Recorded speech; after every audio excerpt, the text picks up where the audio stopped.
ഇവിടെ ഉണ്ടാക്കാൻ പോകുന്നത് ബീൻസ് തോരനാണ്. അപ്പം നമുക്ക് വീഡിയോയിലേക്ക് പോയാലോ. അപ്പം ഞാനിവിടെ ബീൻസ് ചെറുതായി അരിഞ്ഞെടുത്തിട്ടുണ്ട്. അതിലേക്ക് സവാള കൊത്തി അരിഞ്ഞിട്ടിട്ടുണ്ട്, പച്ചമുളക് ചെറുതായിട്ട് അരിഞ്ഞിട്ടിട്ടുണ്ട്, കുറച്ച് മഞ്ഞൾപ്പൊടി, കുറച്ച് പെരിഞ്ജീരകം, ആവശ്യത്തിനുള്ള ഉപ്പും ഇട്ട് നന്നായി മിക്സ് ചെയ്ത് വെച്ചിട്ടുണ്ട്. അടുത്തതായി നമ്മൾ ഒരു പാത്രം വെച്ചിട്ട് അത് ചൂടാവുമ്പോൾ എണ്ണ ഒഴിച്ച് കൊടുത്ത് ഇത്തിരി കടുകും കൂടെ ഇടുക. കടുകൊക്കെ നന്നായി പൊട്ടി വന്നിട്ടുണ്ട്. ഈ മിക്സ് ചെയ്ത് വെച്ചിരിക്കുന്നത് അതിലേക്ക് ഇട്ട് കൊടുക്കാം.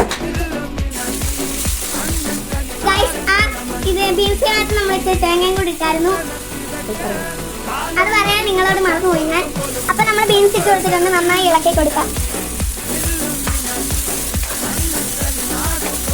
ഇനി നമുക്ക് കറിവേപ്പില ഇട്ട് കൊടുക്കാം. ഇനി നന്നായിട്ട് ഇളക്കി കൊടുക്കാം. നമുക്കിങ്ങനെ തട്ടിപ്പൊത്തി അടച്ചു വെക്കാം.